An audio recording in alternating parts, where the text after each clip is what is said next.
Beberapa saat yang lalu ketika masuk sebuah toko souvenir di Jogja, saya tersenyum sendiri ketika membaca sebuah tulisan, godaan manusia abad kini adalah harta, tahta, dan kuota. Benar, karena godaan zaman dulu, godaan yang ketiga belum ada. Yudas sebagai pengikut Yesus tergoda oleh dua hal tersebut. Godaan terkait dengan harta. Hari Senin yang lalu tanggal 3 April kita mendengar bacaan yang diberikan gereja pada kita bahwa suatu saat ketika salah seorang perempuan bernama Maria meminyaki kaki Yesus dengan minyak narwastu, Yudas berkata, "Bukankah minyak narwastu ini bisa dijual 300 dinar kemudian dibagikan pada orang miskin?"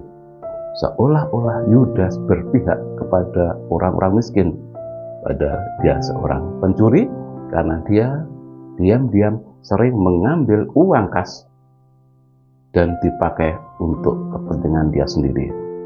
Yudas adalah bendahara di antara para rasul. Kemudian dalam perjalanan, Yudas sangat berharap Yesus sebagai pemimpin politik yang segera menggantikan kekuasaan tentara-tentara Romawi, dan Yudas berharap akan menjadi salah satu orang yang ikut berkuasa di sana. Tetapi karena beberapa kali mendengar bahwa anak manusia akan segera diserahkan kepada imam-imam kepala, kemudian mereka akan menghukum dia dengan hukuman mati, maka Yudas menjadi ragu-ragu. Yang dia ikuti ternyata bukan Mesias. Kalau gitu untuk apa terus mengikuti Yesus? Yudas tergoda untuk ke harta lagi. Maka dalam bacaan tadi kita mendengarkan Yudas mendatangi imam-imam kepala dan berkata, "Apakah yang bisa engkau berikan kepadaku agar aku bisa menyerahkan dia kepada kamu?" Dan imam-imam kepala memberikan 30 keping perak. Dengan 30 keping perak, Yudas menjual Yesus Tuhan dan Gurunya. Betapa jahatnya Yudas. Sebagai murid yang dikasihi, dianggap pandai, diberi kepercayaan sebagai bendahara, memegang uang kas, ia sering menyalahkan kepercayaan itu.